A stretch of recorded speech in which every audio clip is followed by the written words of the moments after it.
Ever feel like you're your own worst enemy, doubting your worth and potential? Today, we're breaking down the psychology behind self-esteem and confidence. Let's get right into it with our hosts, Emily, a cognitive psychologist, and Ryan, a neuropsychologist. All right, buckle up, everybody, because today we are diving deep into the world of self-esteem and self-confidence. Oh. You have given me a ton I like it. of fascinating sources to unpack on this. Yes. And I have a feeling this is going to be quite a journey of self-discovery for all of us. It really is, and it's so relevant to everyone, isn't it? Yeah. And I think what's interesting is that we hear these terms all the time, self-esteem, self-confidence. Right. But actually understanding the subtle differences between them can be incredibly illuminating. Okay, so let's start with the basics then. Great. Because one of the first things that jumped out from the sources is that self-esteem and self-confidence, while related, aren't quite the same thing. Exactly. Yeah. It's a common misconception to use them interchangeably. Okay. So think of self-esteem as your overall sense of worth, how much you value yourself as a person, your foundation, really. Right. Self-confidence, on the other hand, is more about your belief in your abilities in specific situations. Okay. So very different. So give me an example, because I think Yeah. I'm tracking, but I'd love like a concrete example Absolutely. to really hit it home. So you could have high self-esteem overall, but get totally freaked out by public speaking. Okay. Does that make sense? Yeah, that tracks for me, for sure. Yeah. So like, I might see myself as like capable, worthy, Yeah. but public speaking is just like, Right. Not my thing. Totally. And that's okay. It just means that while you see yourself as capable and worthy, public speaking is a skill you might not feel as confident in yet. Right. And that's right. Everyone has areas where they shine and areas where they might need a little boost. That makes me feel better already. Good. But it makes you wonder, right? Like, where do these feelings about ourselves even come from? Right. Yeah. The sources really seem to point to childhood as being a pretty critical time for this development. Yeah, absolutely. It's fascinating how much our early experiences, especially with our caregivers, shape our self-perception. And one of the most influential factors is parenting styles.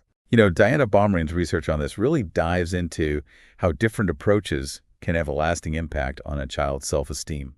So there was one part in here that really surprised me, and it was about how authoritarian parenting, like the my way or the highway approach, can actually lead to lower self-esteem. Right. I always figured strictness equals higher expectations, which could be good, right? Yeah, it's not always that simple. Okay. While those parents might have the best intentions, constantly imposing strict rules and punishments without warmth and emotional support can actually make children feel like they can never quite measure up. Oh, wow. That nothing I do is ever good enough feeling. Right. That can really stick with someone. Yeah. And then on the other end of the spectrum, you have neglectful parenting, which is obviously harmful in its own way. Yeah. But it is interesting that both extremes seem to correlate with lower self-esteem just through different mechanisms.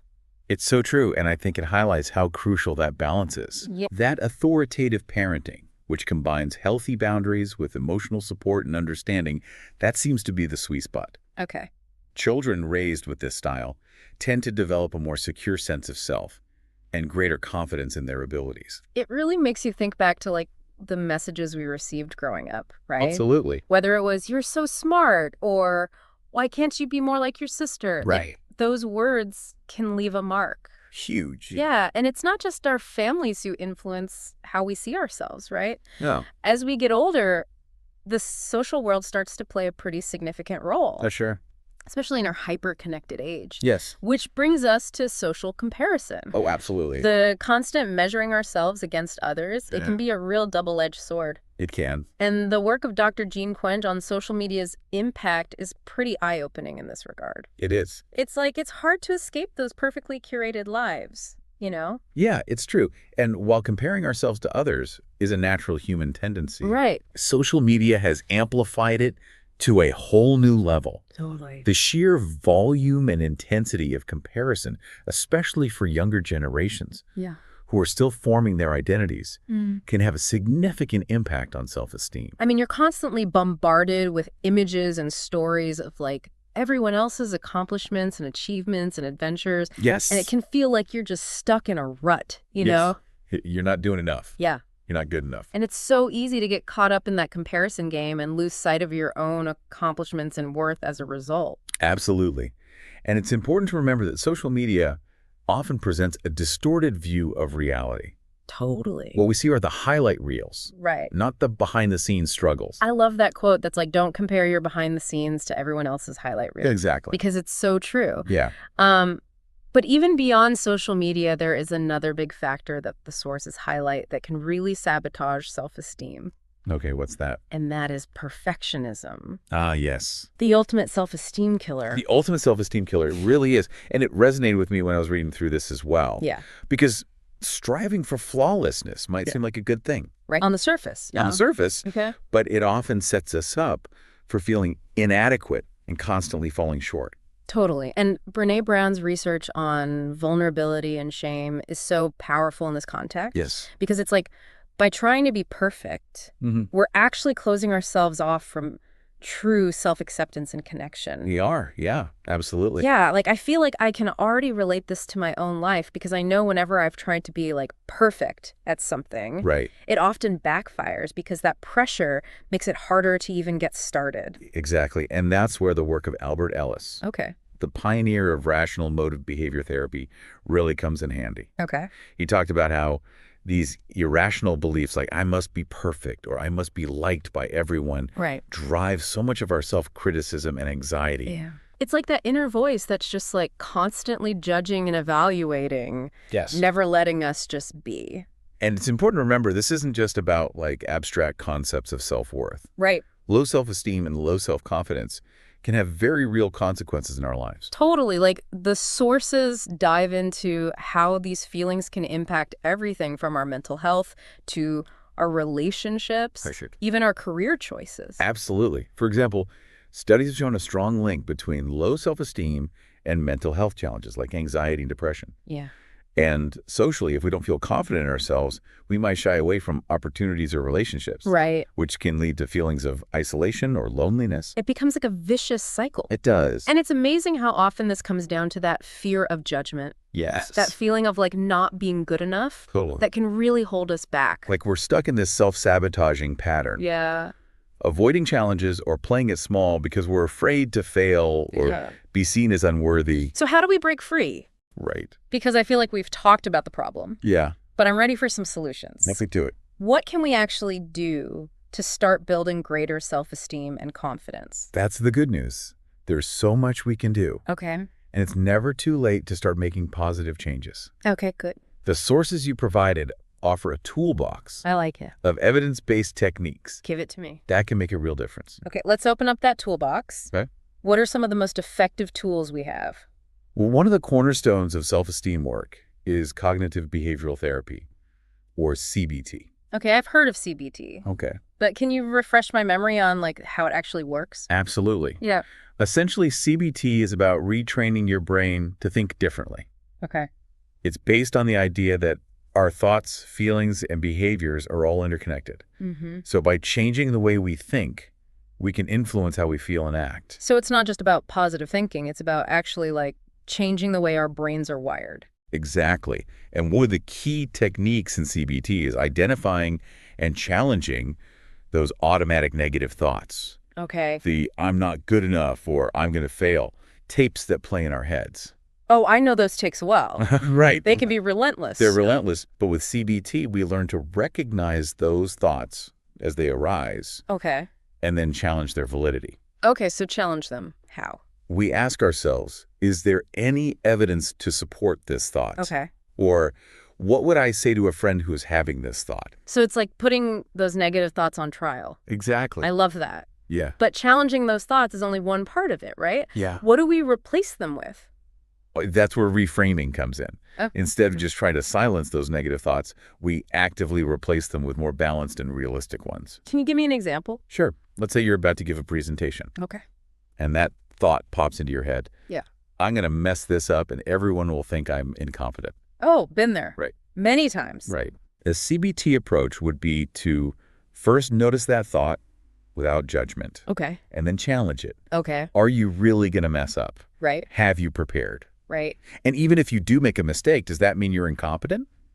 Probably not. Probably not. Yeah. So you might reframe that thought to something like, I've prepared well and I'm going to do my best. Even if I make a mistake, it's an opportunity to learn and grow. Okay. That feels a lot more manageable. Right. But CBT isn't the only tool in our self-esteem arsenal, is it? Not at all. Another powerful approach that pairs beautifully with CBT is self-compassion. Ah, self-compassion. I've heard so much about this, and it seems to be having a real moment right now. It is. What is it about self-compassion that is resonating with people? Well, I think for a long time, the focus was on self-esteem, on boosting our sense of self-worth. Okay. But what we're realizing is that self-esteem often relies on external validation, Okay. on achieving or being better than others. And that can be a recipe for disaster. Totally. Because then our self-worth becomes dependent on things that are ultimately outside of our control. Exactly. Self-compassion, on the other hand, is about offering ourselves kindness and understanding, Okay. especially when we're struggling or feeling inadequate. Mm-hmm. It's about recognizing that we're all human. Yeah. We all make mistakes. Yeah. And that's okay. It's like that saying, like, you are worthy of love and belonging just as you are. I love that. Like, no achievements or accolades required. Exactly. Right. And the research on self-compassion is astounding. Okay. Studies have shown that it can help reduce anxiety and depression, improve relationships, and even enhance our resilience in the face of challenges. Wow. So how do we actually cultivate more self-compassion? Right. Because it's easier said than done. Absolutely. It's definitely a practice. Yeah. But there are some simple yet powerful techniques that can help. Okay. One is to start noticing how you talk to yourself. Okay. Are you constantly criticizing and judging yourself? Or can you offer yourself the same kindness and understanding you would offer a close friend? I think a lot of us would be surprised by how harsh that inner critic can be. So harsh. We often say things to ourselves that we would never dream of saying to someone we love. Totally. So one practice is to start paying attention to that inner voice and begin shifting it to a more compassionate tone. What are some other ways we can practice self-compassion? Another helpful exercise is to actually write yourself a letter from the perspective of a loving and compassionate friend. Okay. Imagine what that friend would say to you, knowing your struggles and imperfections, and write those words down. That's such a beautiful idea. It can be incredibly healing to receive that kind of unconditional love and support, even if it's coming from ourselves. And the more we practice self-compassion, the easier it becomes to access that well of kindness within us. So we've got CBT for challenging and reframing those negative thoughts. Yep. We've got self-compassion for offering ourselves that kindness and understanding. What other tools can we add to our self-esteem toolkit? Well, another powerful technique that's often used for phobias and anxieties, but can be incredibly effective for building confidence, is exposure therapy. Exposure therapy. Okay, tell me more about that. So the basic principle of exposure therapy is to gradually expose yourself to the things you fear or avoid, Okay. starting with situations that are mildly uncomfortable and working your way up to more challenging ones. So for someone with social anxiety, that might look like starting by saying hello to a stranger at the grocery store. Exactly. And then eventually like working up to attending a networking event or something. Exactly. And the reason exposure therapy works is that each time you face a fear and realize that you can handle it, Yeah. your brain starts to update its beliefs about that fear. Okay. It's like rewiring those neural pathways to associate that feared situation with safety and mastery rather than danger. So it's like building up those confidence muscles through repeated exposure. Precisely. And this ties in beautifully with Albert Bandura's theory of self-efficacy, which essentially states that our beliefs about our own abilities play a major role in our actual performance. So the more we believe we can do something, the more likely we are to actually succeed. Exactly. And each time we step outside of our comfort zone and achieve something we didn't think we could do, we further strengthen those self-efficacy beliefs, which then create a positive feedback loop for future challenges. So it's like we're breaking down those self-imposed limitations and proving to ourselves that we're capable of so much more than we thought. Absolutely. And the best part is that this process can be incredibly empowering. Yeah. As you start to see yourself succeeding in areas you previously doubted, Right. it spills over into other areas of your life. You start to approach challenges with more confidence and resilience. Okay, so we've covered CBT, self-compassion exposure therapy, all incredibly valuable tools. Yes, But we'd be remiss if we didn't talk about the power of the mind, right? absolutely. The sources you shared also delve into practices like positive affirmations and visualization. Yes. And these can be powerful allies in your journey to greater self-esteem and confidence. Okay. And for a long time, these practices were dismissed as a bit woo-woo. Right. But there's actually a growing body of research showing that they can have a real impact on our brains and behavior. Okay. I have to admit, I've always been a bit skeptical of affirmations. Okay. They always felt a bit too simplistic to me. Like, just saying something wouldn't magically make it true. Right. But I'm open to having my mind changed. I hear you. Yeah. And you're right. Affirmations aren't about magic. Okay. They're about neuroplasticity. Neuroplasticity. Exactly. It refers to the brain's amazing ability to change and rewire itself throughout our lives. Okay. And one of the ways we can influence this process is through our thoughts and beliefs. When we consistently repeat positive affirmations about ourselves, even if we don't fully believe them at first, Yeah. we're essentially planting seeds in the garden of our minds. I love that analogy. So instead of focusing on the weeds of self-doubt, we're actively cultivating a garden of self-belief. Exactly. And over time, with consistent nurturing, those seeds of positivity can take root and flourish. That makes a lot of sense. So if someone wanted to start using affirmations, what's the best way to go about it? The key is to choose affirmations that resonate with you Okay. and that address the areas where you're seeking to boost your self-esteem and confidence. Okay. And then the most important part is to repeat them consistently, ideally out loud and with feeling. So it's not just about like mindlessly reciting them. It's about really embodying the feeling of what you're affirming. Exactly. The more you can connect with the emotion behind the affirmation, the more powerful its impact will be. Okay, that makes sense. And what about visualization? Yeah. How does that tie into all of this? So visualization is another powerful tool that harnesses the power of the mind-body connection. Okay. It's based on the idea that our brains have a hard time distinguishing between a vividly imagined experience and a real one.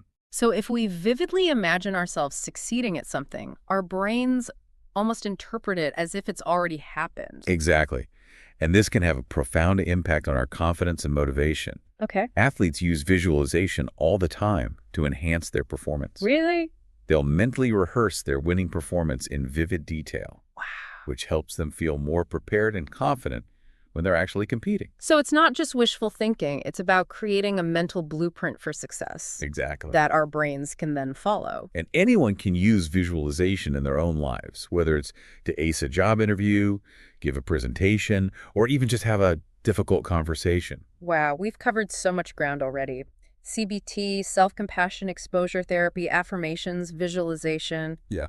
It's amazing how many tools we have at our disposal. It's true, and I think that's an important point to emphasize. Yeah. There's no one-size-fits-all approach to building self-esteem and confidence. Okay. It's about finding the tools and techniques that resonate with you and that fit your unique needs and personality. I think that's so important Yeah. because what works for one person might not work for another. Exactly. And sometimes it's about experimenting with different approaches until you find the ones that click for you.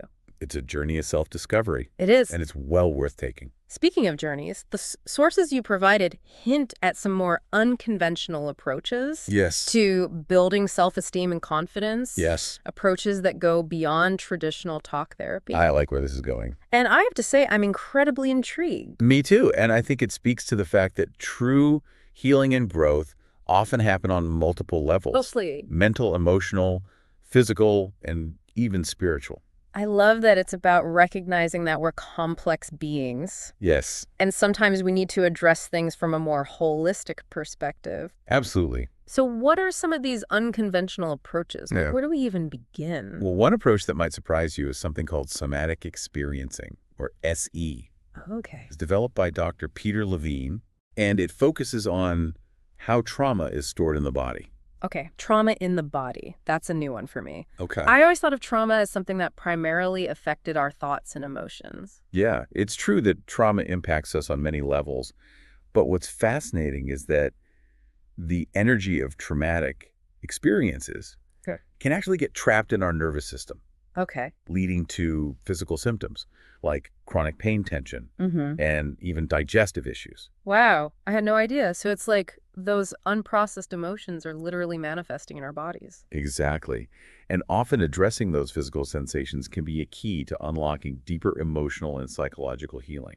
That makes so much sense. So how does SE actually work? Like, do you have to talk about the trauma directly? One of the unique things about SE is that it's not about rehashing the details of the trauma. Or- Instead, it's about gently guiding the body to release that trapped energy and return to a state of balance. So it's more about working with the body's sensations and letting the body kind of lead the way. Precisely. A skilled SE practitioner will use a variety of techniques like touch movement and breath work to help you safely access and process those stored traumatic experiences. That's amazing. I can see how that could be incredibly helpful for someone who's tried traditional talk therapy and hasn't found lasting relief. Absolutely. It's about recognizing that sometimes the body needs its own form of healing. Okay, SE is definitely going on my list to explore further what other unconventional approaches have piqued your interest. Another fascinating model is internal family systems, or IFS, Okay. developed by Dr. Richard Schwartz. Internal family systems, that sounds intriguing. It is, imagine your psyche as a family, Okay. with different parts, each with its own voice, perspective, and even memories. So it's like different sub-personalities that make up our overall sense of self? Exactly. You might have a critic part, a people pleaser part, a scared child part, and so on. Mm. And just like in a real family, these parts can have conflicts, hold on to past hurts, or even try to protect us in ways that are no longer serving us. I love that analogy. It makes so much sense. Yeah. So if we have all these different parts within us, how does IFS help with self-esteem and confidence? Well, IFS suggests that low self-esteem often stems from these parts being in conflict Okay. or holding on to negative beliefs about ourselves. Okay. For example, that inner critic might be constantly putting us down, Right. or the people pleaser might be driving us to seek validation from others at the expense of our own needs. So it's not just about changing our thoughts or behaviors. It's about understanding and healing the underlying dynamics between these different parts of ourselves. Exactly. And one of the beautiful things about IFS is that it emphasizes compassion and curiosity. Good. Instead of trying to banish or silence those negative parts, we learn to listen to them, understand their motivations, and even appreciate the roles they've played in our lives. That's such a different approach from what we're used to hearing. Totally. It's like instead of seeing these parts as like bad or something to get rid of, Yeah. we're learning to embrace them as part of what makes us whole. Exactly. And as we start to offer compassion and understanding to these different parts of ourselves, something magical happens. They begin to heal, and we start to experience more inner harmony and self-acceptance. I love that it's like we're building a more loving and supportive relationship with ourselves from the inside out. Exactly. This is incredible. Are there even more unconventional approaches waiting to be discovered in this treasure trove of information you have? There are. And this one takes us back to that mind-body connection we were discussing earlier. Okay. Have you ever heard of biodynamic psychotherapy?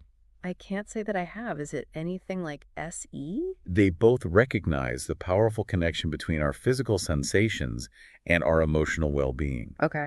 Biodynamic psychotherapy, developed by Gerda Boyesen, dives even deeper into the role of energy and its flow in the body. Okay, energy flow. Tell me more. So it's based on the idea that our bodies are not just physical structures, but also energetic systems. Okay. And just like a river can become blocked or stagnant, so too can our life force energy. So you're saying that emotional blockages can actually manifest as physical tension or discomfort. Exactly. Think about how you feel when you're stressed or anxious. You might get a knot in your stomach. Right. Your shoulders might tense up, or you might even experience headaches. Yeah. Biodynamic psychotherapy sees these physical symptoms as expressions of deeper emotional holding patterns. Okay, fascinating.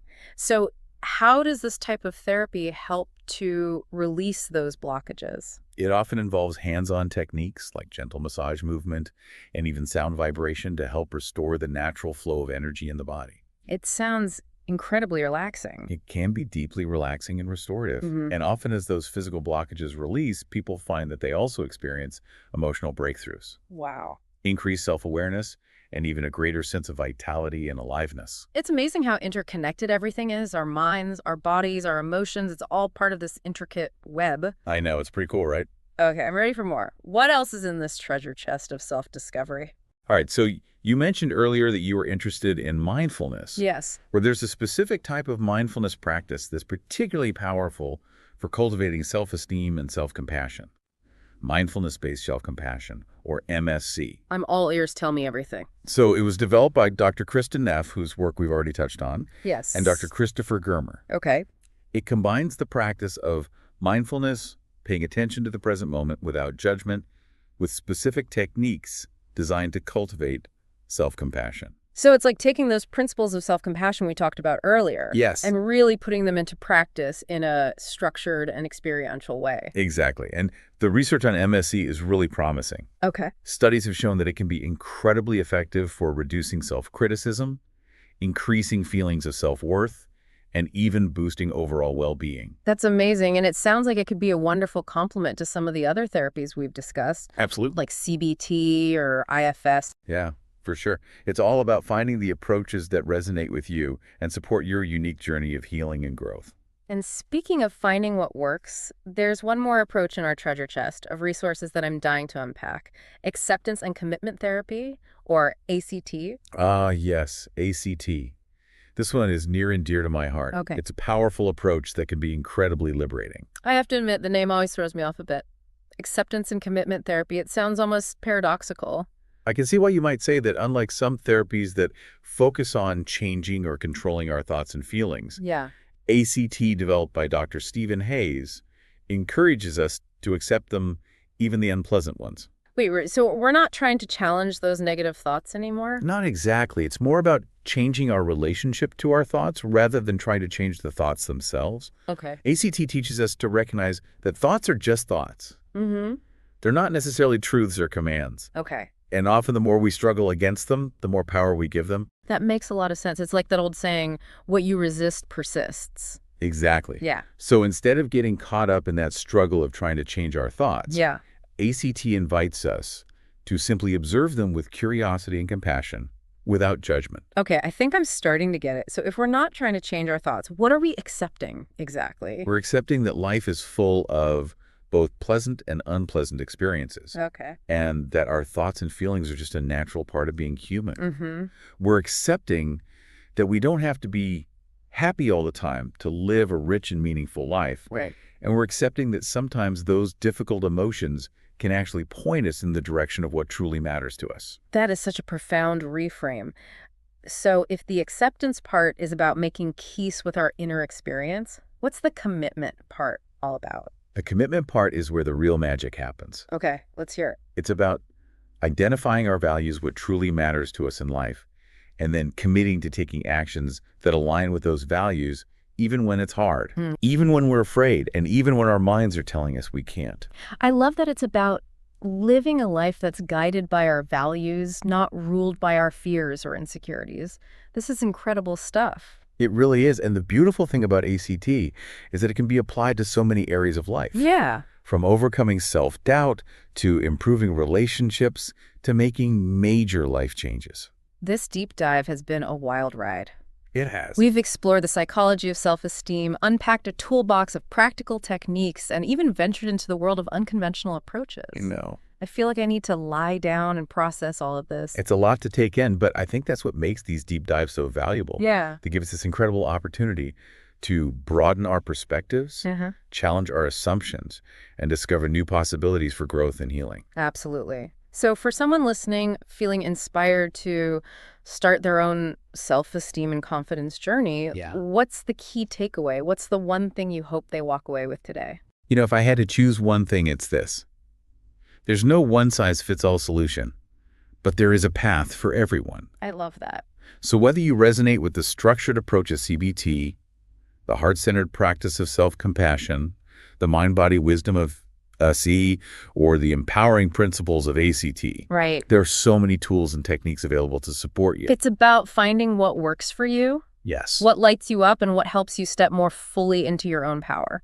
Beautifully said. And to remember that it's a journey, It is. not a destination. Yes. It's about embracing the process of self-discovery with curiosity, compassion, and a willingness to experiment. And maybe even have some fun along the way, because why not? Learning about ourselves and unlocking our full potential should be an adventure, not a chore. Couldn't agree more. So to all you amazing listeners out there, keep exploring, keep growing, and never stop diving deep. So, as we've explored today, self-esteem and confidence aren't just traits, they're mindsets that we can shape and grow.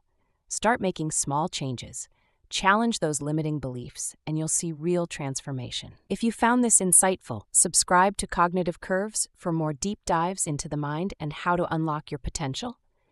And don't forget to drop your thoughts in the comments. We'd love to hear from you.